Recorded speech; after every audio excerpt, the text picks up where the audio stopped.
ចានិយាយទៅវាបានសុខភាពច្រើនបងប្អូនហ្នឹងហើយវាទុនរាងកាយយើងវាមិនរឹងឆ្អឹងអីរឹងសរសៃរឹងអីចឹងណាវាទុនស្រួលខ្លួនចាដល់អញ្ចឹងទៅយើងចេះតែព្យាយាមធ្វើជាប្រចាំរាល់ថ្ងៃទៅក៏វាបានផលដែរចាអរគុណច្រើនហ្នឹងហើយបងប្អូនចាជំរាបសួរបងប្អូនទាំងអស់គ្នាបងប្អូនបើចង់បានសុខភាពហើយយើងតោះតែព្យាយាមហាត់ប្រាណនិងហូបទឹកឲ្យច្រើនថែទាំការហូបចុកជាប្រចាំថ្ងៃកុំឲ្យវាលើសពេកកុំឲ្យខ្វះពេកឲ្យវាគ្រប់វីតាមីនទៅរាងកាយយើងក៏វាបានល្អដែរបងប្អូនចាកាលណាយើងប្រឹងប្រែងថែទាំទៅគឺយើងបានស្រួលខ្លួនច្រើនវាមិនសូវមានជំងឺតម្កាត់អីមកបៀតបៀនយើងទេគឺយើងបានទាំងរាងកាយទាំងសុខភាពផ្លូវចិត្តក៏វាបានទាំងអស់ទាំងព្រមកាលណាយើងធ្វើវាបានទាំងព្រមបងប្អូនចឹងហើយយើងព្យាយាមទៅព្រោះអីយើងចាស់ហើយមានតែការថែទាំខ្លួននឹងទេដែលធ្វើឲ្យយើងបានរាងកាយល្អបើសិនជាយើងនឹងព្យាយាមប្រចាំថ្ងៃទៅក្នុងមួយថ្ងៃយើងធ្វើម្ដងចឹងទៅតែកន្លះម៉ោងទេបងប្អូនហើយបន្ទាប់ពីហាត់នឹងហើយយើងអាចរាំលេងយើងអាចសួរនាំគ្នាសុខទុក្ខគ្នាបលែងគ្នាលេងប្រអាប់គ្នាលេងចឹងទៅក៏វាមានសេចក្តីសុខដែរអាហ្នឹងប្រចាំការរបស់ខ្ញុំធ្វើបែបហ្នឹងក្រុមពួកខ្ញុំមិនអាយុតិចទេណាបងប្អូនសិអាយុច្រើនហើយអ្នកអាយុតិចមានតែបន្តិចអ្នកទេហើយបើយើងព្យាយាមហាត់តាំងពីអាយុតិចទៅមិនងាយចាស់ទេបងប្អូនរឹងប៉ឹងណាស់ដូចបងស្រីមួយនោះគាត់ប្រកែណាស់គាត់អាយុ76 77ហើយណាតែគាត់នៅតែមានកម្លាំងមកហាត់ជាមួយក្រុមពួកខ្ញុំនឹងដោយមិនមានធុញទ្រាន់ទេគាត់តស៊ូណាគាត់ជិះកង់មកពីឆ្ងាយដែរហ្នឹងប្រហែលជា2គីឡូដីបានគាត់មកដល់មុខផ្ទះខ្ញុំហាត់ប្រាណហ្នឹងអញ្ចឹងគាត់ស៊ូដោយសារគាត់មានការតាំងចិត្តហើយបើយើងអត់តាំងចិត្តទេយើងធ្វើអីក៏អត់កើតដែរបងប្អូនកុំថាឡើយហាត់ប្រាណទោះបីតែយើងរស់ស៊ីក៏ដោយតែយើងចោះចាញ់ក្នុងការដែលជួបលំបាកហើយគឺយើងទៅមុខអត់រួចទេតើតែយើងស៊ូចាឲ្យខ្ញុំងើយហ្នឹងខ្ញុំហាមាត់ឲ្យចេញជាតិពុលពីក្នុងសួតណា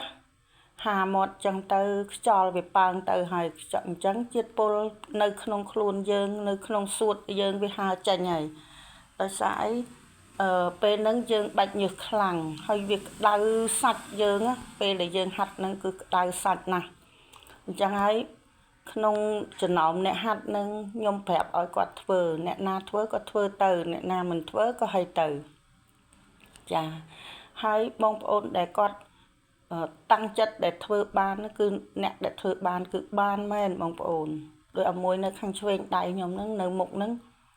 គាត់ប្រកែណាអាយុ60ហើយណាតែមើលកម្លាំងគេដោយសារឯការតាំងចិត្តការប្រឹងប្រែងនឹងវាល្អអញ្ចឹងបើយើងអត់ប្រឹងទេវាអត់មានបានអីមកវិញទេវាបានតែធម្មតាដូចគេដូចឯងអញ្ចឹងហើយដូចជាខ្ញុំទៅស្រុកហើយនៅជួបមិត្តភ័ក្តិអីដែលខ្ញុំខានជួបយូរម្ដងអញ្ចឹងណាហើយគាត់សួរខ្ញុំថាម៉េចថាឃើញតែប៉ុណ្ណឹងប្រហែលឆ្នាំហើយ20ឆ្នាំហើយក៏ឃើញនៅតែប៉ុណ្ណឹងអញ្ចឹងបានន័យថាវាបានដែរគ្រាន់ថាវាមិនយើងមិនហ៊ានអួតថាយើងអស្ចារ្យទេប៉ុន្តែគ្រាន់ថាវាបានផលហ្នឹងហើយហ្នឹងហើយបងប្អូនឃើញសកម្មភាពដឹងស្រាប់ហើយនាំគ្នាសើចលេងជាប្រចាំអញ្ចឹងទៅអាមុននឹងហាត់ប្រាណនឹងហើយលេងសើចអស់ចិត្តបង្អាប់គ្នាលេងអញ្ចឹងអស់ចិត្តអស់ចង់ហើយដល់ពេលហាត់នឹងមកបង្អាប់គ្នាទៀតអញ្ចឹងទៅវាសុបាយបែបហ្នឹងហើយសើចអញ្ចឹងទៅចាការដែលយើងធ្វើនឹងវាមានផលប្រយោជន៍ច្រើនដែរមិនថាយើងចេះតែផ្សព្វផ្សាយដោយមិនការពិតអីទេចាបងប្អូនពួកអីខ្ញុំក៏វាសុំសិលដែរហើយខ្ញុំមិនមែនជឿអ្នកដែលថាបំផ្លើសពាក្យសម្ដីក្នុងការដែលមិនពិតយកមកនិយាយកើតទេបងប្អូនចា យើងនិយាយតែការពិតអញ្ចឹងមែនគឺខ្ញុំហាត់នេះលបាក់ជាង10ឆ្នាំហើយបងប្អូនអញ្ចឹងគីឡូខ្ញុំនៅតែប៉ុណ្្នឹងបណ្ដោយអាចុះក៏មិនចុះអាឡើងក៏មិនឡើងដែរមិនមែនថាមិនឡើងទេពេលខ្លះយើងបណ្ដោយអីតិចតួចទៅអត់បានហាត់ឡើងភ្លាមហើយបើយើងហាត់ជាប្រចាំអញ្ចឹងវាអត់ឡើងទេវាថេរដោយសារវាអត់ឡើងហ្នឹងថេរហ្នឹងដោយសារយើងបានហាត់ប្រាណហើយយើងបានហូបឆ្អែតបងប្អូនអត់តមទេខ្ញុំហូបមកទៅហឹងដែរហ្នឹងណាការហូបចុកនឹងសូម្បីតែពេទ្យក៏គេប្រាប់យើងដែរឲ្យយើងព្រឹកព្រៀបក្នុងការហូបចុកបើយើងហូបដោយមិនមានការពិចារណាតាមឃ្លានក៏វាទៅរួចដែរតើយើងលីទៅតាមនឹងទៅរបស់ណាដែលគេថាមិនគួរហូបទៅយើងហូបតិចតួចចឹងណាយើងកុំដាក់ច្រើនតាមឃ្លានរបស់យើងកុំឲ្យវាដាច់គ្រាន់ថាយើងហូបបន្តិចកុំឲ្យវាដាច់មកថាយើងហូបតែល្មមរាងកាយយើងទទួលយកបានហើយដូចពាក្យចាស់គេថាមួយម៉ាត់ដែរកុំស៊ីច្រើនពេកហើយស៊ីច្រើនពេកហើយឆាប់ងាប់អាពាក្យនឹងមានន័យបងប្អូនអញ្ចឹងពេលដែលយើងហូបចុកមុននឹងយើងហូបយើងគិតទៅដល់ចំណុចហ្នឹងទៅយើងបន្ថយមកវិញហើយថាយើងអានមេរៀននឹងឲ្យជាប់ខ្លួនយ៉ាងហើយកុំស៊ីច្រើនពេកអញទៅស៊ីច្រើនពេកហើយឆាប់ងាប់នឹងពាក្យហ្នឹងគឺពាក្យដូចយើងថាគេនិយាយពាក្យហ្នឹងគឺទូទៅហ្មងកាលណាយើងស៊ីឲ្យហួសកំណត់ដូចយើងកាពះយើង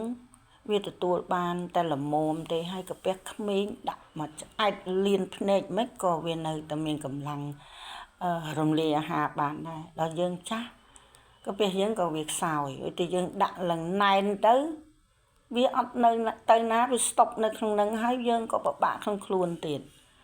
ដល់តអ្នកដែលគេធ្វើបានគេមានទៅពិបាកស្អីបងប្អូនហ្នឹងហើយយើងហូបបន្តិចបន្តួចល្មមថាកាពះយើងល្មមហើយយើងផឹកទឹកប្រគ្រប់ទៅឆ្អែតទៅប៉ុណ្ណឹងទៅបានហើយចាបងប្អូនណាធ្វើបានក៏ធ្វើទៅដូចហាត់អញ្ចឹងបងប្អូនខ្លះគាត់អត់សូវស្រួលខ្លួនអីចឹងគាត់ហត់ខ្លាំងចឹងក្តៅពេកបានថ្ងៃនឹងវាក្តៅខ្លាំងណាហើយអ្នកធន់នឹងកម្ដៅថ្ងៃអត់បានទៅគាត់ផ្អាកធ្វើទៅគួយលេងសិនទៅអ្នកដែលមានកម្លាំងធ្វើគេធ្វើបានគឺនៅតែធ្វើបានចឹងប៉ុន្តែគ្រាន់ថាពេលដែលយើងមកមុននឹងមកហាត់ហើយយើងកុំហូបអីឲ្យឆ្អែតគ្រាន់តែហូបបន្តិចបន្តួចដើម្បីយកកម្លាំងទៅបានហើយបើយើងហូបឆ្អែតពេកហាត់អត់កើតទេហាត់អត់រួចទេបងប្អូនហើយពេលហាត់នឹងហត់ខ្លាំងស្ងួតកយើងកុំផឹកទឹកត្រជាក់ខ្លាំងតែដាក់ទឹកត្រជាក់ដែលយើងតាមឃ្លានដាក់មកស្ទះហើយអញ្ចឹងយើងគ្រាន់តែសើមពងកទៅបានហើយមិនថាគេមិនឲ្យយើងហូបសោះឲ្យទឹកតែហូបតិចខ្ញុំមកពេលហាត់ហ្នឹងខ្ញុំផឹកអស់កន្លះលីត្រដែរបងប្អូនបានតិចអញ្ចឹងទៅខ្ញុំដើរទៅក្រេបមកក្រេបទៅទឹកក្តៅអ៊ុនមិនទឹកក្តៅខ្លាំងហើយក៏ទឹកអត់មែនទឹកត្រជាក់ដែរគឺខ្ញុំផឹកទឹកក្តៅអ៊ុនទេតែស្ងួតកហ្នឹងខ្ញុំងាកមករកទឹកផឹកឲ្យបងប្អូនចាហ្នឹងហើយកាលណាតាំងចិត្តធ្វើវាបានផលដែរហើយក៏ខ្ញុំគ្មានវីដេអូអីច្រើនទេបងប្អូនហើយព្រោះខ្ញុំបង្កើត channel នឹងមកសម្រាប់តែហាត់ប្រាណនឹងទេបងប្អូនហ្នឹងហើយបងប្អូនជួយចុច Subscribe ឲ្យខ្ញុំម្នាក់មួយផងនិងជួយ Like ជួយ Comment ផងបងប្អូនឃើញវីដេអូហ្នឹងហើយបងប្អូនមានយោបល់អីជួយស្ថាបនាដូចថា comment ពាក្យដែលណាពាក្យណាល្អដើម្បីឲ្យខ្ញុំកែតម្រូវកុំឲ្យដូចថាជន់បលិចចឹងណាចាពួកអីយើងជាខ្មែរដូចគ្នាយើងមានតែជួយគ្នាឃើញខុសថាខុសយើងកុំជន់បលិចគ្នាយើងជួយគ្នាក្នុងនៃស្ថាបនាដើម្បីដើរទៅមុខចាការធ្វើវាបើសិនជាយើងនិយាយដោយមិនមានក្រមសីលធម៌ក៏យើងមានន័យថាដូចយើងអត់បានចូលសាលាអញ្ចឹងណាចាអញ្ចឹងយើងមុននឹងចេញដៃយើងទៅទៅសេខមមិនគេអីអញ្ចឹងយើងមានក្រមសីលធម៌ក្នុងខ្លួនខ្លះទៅយើងកុំជន់បលិចគេកុំដៀលប្រមាថគេវាបាបបើយើង នេះថាយើងមើងងាយគេហ្នឹងក៏វាបាបដែរអញ្ចឹងអ្នកដែលមកធ្វើនឹងអ្នកខ្លះក៏គេទឹះគេអីអញ្ចឹងហ្នឹងហើយសូមខន្តីអភ័យទោសផងបងប្អូនកុំប្រកែកប្រកាន់ច្រើនពេកហ្នឹងហើយសូមអរគុណហើយបងប្អូនដែលមកថែរក្សាជាមួយក្រុមពួកខ្ញុំសូមជូនពរបងប្អូនទាំងអស់សូមឲ្យមានសុខភាពល្អក្នុងការរស់នៅក្នុងការហូបចុកសូមឲ្យមានសំណាងល្អជួបអរគុណជំរាប